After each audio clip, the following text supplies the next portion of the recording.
Nicene Christianity became the state church of the Roman Empire with the Edict of Thessalonica in 380 CE, when Emperor Theodosius I made it the empire's sole authorized religion. The Eastern Orthodox Church, Oriental Orthodoxy, and the Catholic Church each claim to be the historical continuation of this church in its original form, but do not identify with it in the Caesaropapist form that it took later. Unlike Constantine I, who with the Edict of Milan of 313 CE had established tolerance for Christianity without placing it above other religions, and whose involvement in matters of the Christian faith extended to convoking councils of bishops who were to determine doctrine and to presiding at the meetings, but not to determining doctrine himself, Theodosius established a single Christian doctrine, which he specified as that professed by Pope Damasus I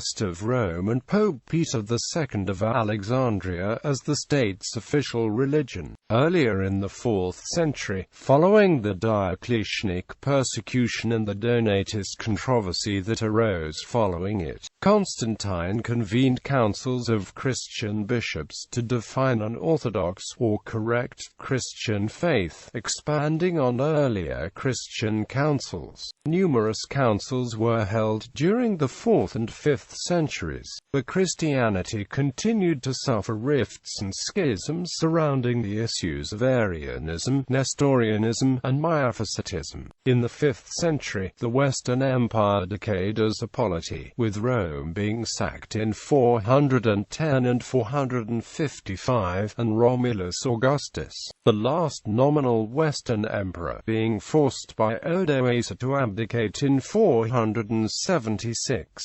However, apart from the aforementioned schisms, the Church as an institution persisted in communion, if not without tension, between the East and West. In the 6th century, Justinian I recovered Italy and other sections of the western Mediterranean shore. The empire soon lost most of these gains, but held Rome as part of the Exarchate of Ravenna until 751, a period known as the Byzantine Papacy. The Muslim conquests of the 7th century would begin a process of converting most of the Christian world in West Asia and North Africa to Islam, severely weakening both the Byzantine Empire and its church. Missionary activity directed from Constantinople did not lead to a lasting expansion of the power of the empire's state church, since areas outside the empire's political and military control set up their own distinct state churches, as in the case of Bulgaria in 919. Justinian I,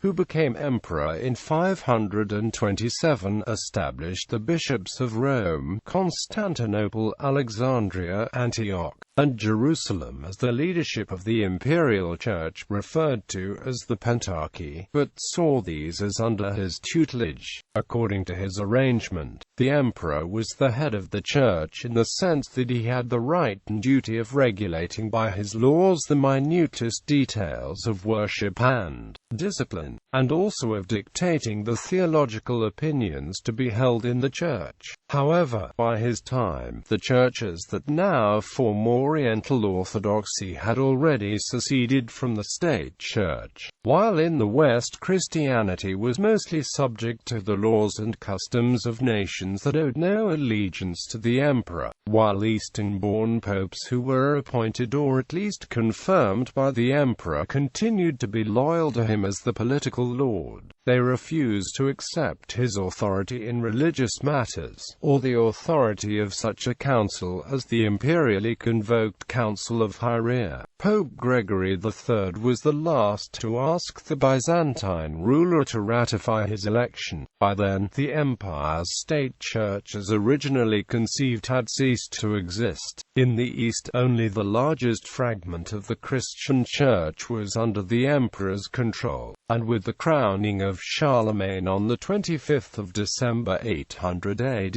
as Imperator Romanorum by the latter's ally, Pope Leo III, the de facto political split between East and West became irrevocable. Spiritually, the Chalcedonian Church, as a communion broader than the imperial state church, continued to persist as a unified entity, at least in theory, until the Great Schism and its formal division with the mutual excommunication in 1054 of Roman Constantinople, where the emperor's power remained. The state church developed in a Caesaropapus form, although as the Byzantine Empire lost most of its territory to Islam, increasingly the members of the church lived outside the Byzantine state. It was finally extinguished with the fall of Constantinople in 1453. Western missionary activities created a communion of churches that extended beyond the empire, a communion predating the establishment of the state church, the obliteration of the empire's boundaries by Germanic peoples, and an outburst of missionary activity among these peoples,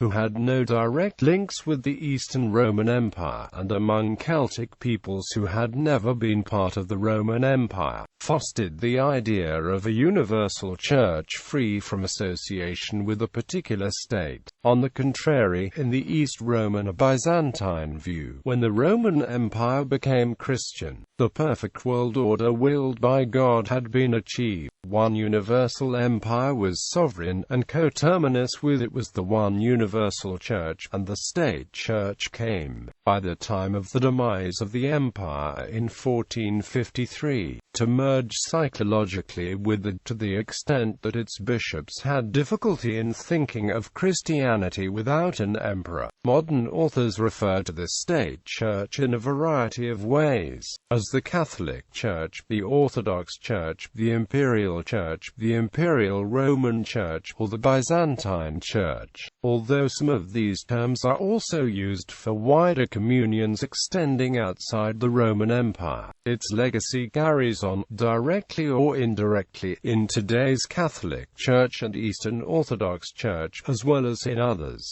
such as the Anglican Communion.